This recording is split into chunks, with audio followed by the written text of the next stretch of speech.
Sem acordo com Pedro, o Palmeiras já tem um novo alvo para a camisa 9 e no vídeo de hoje do canal do Nicola trago informações sobre esse centroavante uruguaio que é pretendido por Leila Pereira.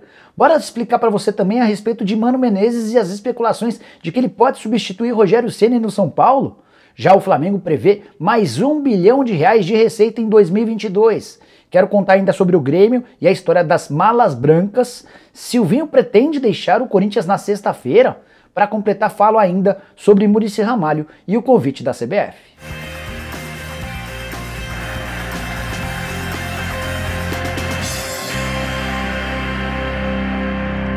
Fala aí pessoal, sou o Jorge Nicola, bem-vindos a mais um vídeo do canal. Antes de começar, quero agradecer a vocês pelas excelentes audiências nos vídeos e também no programa do Nicola. Muito obrigado a todo mundo. Se você ainda não é inscrito e é novato por aqui, aperta esse botãozinho vermelho de inscreva-se para ficar por dentro de tudo sobre negociações, bastidores, finanças, salários e muito mais. Bora começar logo esse vídeo. Deixa eu só dizer que todo esse conteúdo é um oferecimento de 1xBet, a casa de apostas esportivas que é parceira de Liverpool, Chelsea e Barcelona. E por falar nos grandes clubes do mundo, nessa quarta-feira tem Liga dos Campeões em rodada decisiva. É a última rodada da fase de grupos e eu separei alguns jogos importantes. Que tal apostar na vitória do Chelsea contra o Zenit na Rússia, pagando R$1,55? Tem ainda a opção de Bayern de Munique contra o Barcelona, a vitória dos alemães paga R$1,57. Manchester United e Young Boys, se os ingleses vencerem, a vitória paga R$1,45. Já o Benfica de Jorge Jesus, partida que interessa muito aos torcedores do Flamengo, em caso de vitória do Benfica, R$1,32 para cada real apostado. Sempre lembrando que na 1xBet, usando o cupom Nicola, você tem direito a 100% de bônus no valor do seu depósito. Agora sim, bora começar o vídeo explicando um grande boato, para falar a verdade, uma fake news. Especularam ao longo de toda a terça-feira que Silvinho, o atual técnico do Corinthians, entregará seu cargo na próxima sexta, independentemente da classificação final do Corinthians. Timão que é hoje o quarto colocado e depende de uma vitória na última rodada contra o Juventude para assegurar essa quarta colocação. Pois bem, não existe absolutamente nenhuma ideia do Silvinho em entregar o cargo. Muito pelo contrário, Silvinho está absolutamente feliz e conta com o respaldo do diretor de futebol Roberto de Andrade e do presidente do Willian Monteiro Alves. Cheguei a contar para vocês alguns dias atrás que a cúpula do futebol corintiano já definiu pela permanência do Silvinho para a próxima temporada. Todo o planejamento já foi iniciado, Silvinho tem participado de tudo, da escolha de reforços, de quem sai, de quem fica, dos atletas emprestados que voltam ou não voltam, só para citar dois exemplos. O Danilo Avelar não fica no Corinthians para 2022 por opção do Silvinho. O Janderson, que está emprestado ao Atlético Goianiense, não volta para o Timão também por uma determinação ou por uma decisão do atual comandante, que apesar de não contar com a aprovação do torcedor e da imprensa, segue muito prestigiado dentro do Corinthians. Ele permanece para 2022, não existe qualquer possibilidade contrária em relação a isso. Só para completar sobre o Corinthians, queria contar que na noite dessa quarta-feira tem final do Campeonato Paulista Feminino. Corinthians e São Paulo, jogo na Neoquímica Arena, na primeira partida no Morumbi deu São Paulo 1-0. Para essa quarta-feira, a grande novidade será a presença do público. Em menos de 24 horas, todos os ingressos colocados à disposição, não à venda. O Corinthians liberou a entrada gratuita, todos os ingressos foram reservados. Ninguém confirmou a quantidade de ingressos disponíveis, mas a gente pode ter a Neoquímica Arena lotada de torcedores do Corinthians para empurrar o time que é o atual campeão da Libertadores e precisa vencer por 2 gols de diferença para garantir o título no tempo normal. Quero falar agora sobre Muricy Ramalho, que está de novo na mira da CBF. Você vai lembrar que alguns meses atrás o Tite convidou o Muricy para trabalhar como uma espécie de coordenador técnico da seleção. O Muricy disse que estava envolvido na briga do São Paulo contra o rebaixamento e não poderia abandonar o barco naquele momento. O convite foi refeito. O pessoal da seleção, capitaneado pelo Tite, quer muito contar com o Muricy no ano de Copa do Mundo. 2022 tem um Mundial no Catar marcado para novembro e dezembro. E o Muricy Ramalho ficou de pensar e dar uma resposta nos próximos dias. A situação do Muricy no São Paulo é cômoda, ele tem o cargo de coordenador técnico, não tem uma participação tão grande no dia a dia, nem em relação a contratações, muito menos em relação à escalação. Ele é uma espécie de homem de confiança dos dirigentes e também da comissão técnica, que é ouvido nos momentos de maior dificuldade. O Muricy revelou recentemente que passou por maus bocados por causa da situação do São Paulo e o risco de rebaixamento. Preocupado com a possibilidade de essa situação permanecer para a próxima temporada, isso pode ser um estímulo para que ele aceite o convite da seleção brasileira, mais especificamente do Tite. seleção que em outros momentos pensou em técnicos ou coordenadores técnicos estrangeiros. O Xavi, que se acertou recentemente com o Barcelona, e o Thierry Henry, que foi auxiliar técnico da comissão da Bélgica, chegaram a ser consultados não por opção do Tite, e sim pelo pessoal da CBF, antes desse convite feito ao Muricy. Bora falar agora sobre o Grêmio repercutindo uma notícia que vai causar polêmica. Você pode ter certeza absoluta. O pessoal da Rádio Grenal, que acompanha de perto o Grêmio Internacional, afirmou nas últimas horas que o Grêmio já prepara um incentivo financeiro para os dois adversários de Juventude e Bahia, que são rivais do Grêmio na disputa contra o rebaixamento. No caso, a mala branca, que é aquele prêmio para incentivar um time a vencer. Essa mala branca seria paga pelo Grêmio para Corinthians e Fortaleza. Corinthians visita o Juventude, Fortaleza recebe o Bahia. E por que o Grêmio precisaria pagar essa mala? Hoje o tricolor gaúcho tem 40 pontos, é o 18º colocado.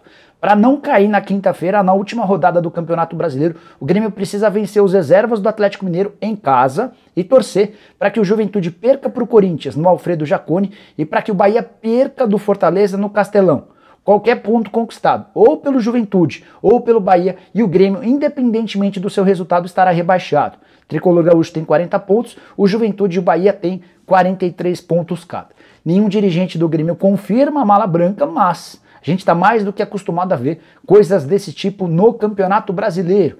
E esse dinheiro costuma ser muito bem-vindo, especialmente por atletas. Afinal de contas, um jogo que teria não tanta importância para corintianos e jogadores do Fortaleza pode valer um bicho gordo em época de Natal. Ah, só uma coisa curiosa. Corinthians e Fortaleza disputam a 4ª colocação do Campeonato Brasileiro. Você já sabe que a classificação final vale dinheiro para os clubes. Primeiro colocado embolsando 33 milhões de reais, essa grana é para o Galo. O segundo colocado, o Flamengo, com 31 milhões e meio, depois o Palmeiras e por aí vai.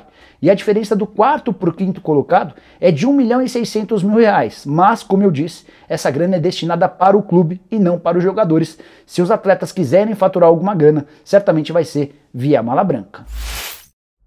Bora falar sobre o Flamengo com duas informações importantes. Uma delas envolve Jorge Jesus e a outra o aspecto financeiro. Vou começar falando sobre a grana. Nessa terça-feira, o Conselho Deliberativo do Flamengo aprovou o orçamento para a próxima temporada. Do que se trata? É quando os conselheiros são avisados sobre os planos financeiros do clube em relação ao ano que vem. Quanto é que o clube pretende faturar, quais são os objetivos dentro de campo, o que precisa fazer para bater as metas, enfim. E a notícia é boa. O Flamengo espera ser capaz de faturar 1 bilhão de reais em receita, repetindo algo que aconteceu nessa temporada. Com um detalhe diferente ou importante, em 2021 o Flamengo se beneficiou de 33 milhões de reais do título do Campeonato Brasileiro, que seriam referentes a 2020. Como o Campeonato Brasileiro de 2020 se estendeu para 2021, esses 33 milhões de reais do ano passado acabaram caindo nesse ano, ajudando que o Flamengo batesse essa marca de 1 bilhão de receita. Para a próxima temporada, sem essa grana extra, o Flamengo imagina ser capaz de repetir o feito. E a previsão de 1 bilhão de reais de receita estima que 85% desse valor será de receitas recorrentes, ou seja, de valores fixos, que não englobam nem contam, por exemplo, com vendas de atletas. O que só aumenta a necessidade de o Flamengo ter um bom desempenho esportivo. Para bater todas as metas, o Flamengo precisa ser, no mínimo, semifinalista da Libertadores da América e da Copa do Brasil e obter a 2ª colocação no Campeonato Brasileiro. Ainda sobre o Flamengo, quero falar sobre Jorge Jesus, dia absolutamente decisivo para o futuro do técnico português, que é o grande alvo do rubro-negro. Contei para vocês alguns dias atrás que o Flamengo consultou o JJ e o Jorge Jesus deixou bem claro que não pede demissão do Benfica em hipótese alguma, mas já chegou aos ouvidos do Flamengo a possibilidade de o JJ chegar a um acordo com o Benfica, especialmente em caso de não classificação para a próxima fase da Champions. E a definição acontece nessa quarta-feira, quando o Benfica recebe o Dinamo de Kiev. O Dinamo é o lanterna do grupo. Se o Benfica vencer, ele obriga o Barcelona a ganhar do Bayern de Munique na Alemanha. Caso contrário, o Benfica passa em segundo e vai para a fase de mata-mata da Champions League, o principal torneio do mundo. Agora, se o Benfica, com essa condição, não conseguir passar de fase, vai haver uma pressão gigante de torcedores, conselheiros e de gente grande do Benfica para que o Jorge Jesus deixe o clube, abrindo caminho para sua volta para o Flamengo. Bora falar agora sobre o Palmeiras e a busca por um centroavante de olho em 2022. Tenho contado para vocês há vários dias que o grande sonho de Leila Pereira, a mais nova presidente alviverde, era Pedro. centroavante do Flamengo. Foram várias as tentativas, mas o Palmeiras já desistiu de contratá-lo. O Flamengo já deixou bem claro que não existe a menor possibilidade de envolver em qualquer negociação o Pedro justamente com um rival como o Palmeiras. A partir daí, Verdão passou a pensar num plano B. E o nome do novo alvo alviverde é Agustín Álvares, centroavante de só 20 anos de idade que faz enorme sucesso com a camisa do Peñarol. Ele foi o artilheiro, por exemplo, da Sul-Americana, marcando 3 gols no Corinthians na vitória por 4-0 do Peñarol em Montevideo. Números desse garoto se impressionam de fato. Na atual temporada foram 23 gols marcados em apenas 39 partidas. Ele ainda deu mais 2 assistências. Desses 23 gols, foram 13 gols pelo Campeonato Uruguaio e mais 10 na Copa Sul-Americana. Ele terminou o campeonato da Sul-Americana como principal artilheiro. Jogador que renovou em abril seu contrato com o Peñarol, esse contrato novo. Tem previsão de multa de 20 milhões de dólares ou mais ou menos 112 milhões de reais. O contrato atual só termina em junho de 2024. É óbvio que o Peñarol sabe que não vai vendê-lo por 20 milhões de dólares. Esse é um valor que resguarda o Peñarol em caso de interesse de clubes europeus. Mas já dá para afirmar que não será uma compra barata ou simples, até porque o Agustín Álvares é visto hoje como o sucessor de Cavani e Suárez, não só na seleção uruguaia, como no futebol mundial. Atleta para algo na casa de 8, 10, 12 milhões de dólares, o Palmeiras se dispôs a comprar um percentual desse atleta, imaginando que ele se valorize no futebol brasileiro e as duas partes, tanto o Palmeiras quanto o Peñarol, possam ganhar dinheiro lá na frente. Palmeiras que está se especializando em comprar uruguaios. Um pouquinho mais lá atrás, o Matias Vinha foi contratado do Nacional, mais recentemente o Piquerez foi comprado do Peñarol e o Giovanni Gonzalez tem tudo para ser o primeiro reforço do Palmeiras para 2022, o lateral direito, cujo contrato com o Peñarol está bem perto do fim. E você já viu o Agustín Álvares jogar? Se não viu, saiba que se trata de um grande artilheiro. Bora fechar o vídeo te ajudando a entender o que existe de verdade na história de que Mano Menezes pode ser contratado pelo São Paulo para o lugar de Rogério Ceni. Vamos começar essa história do começo?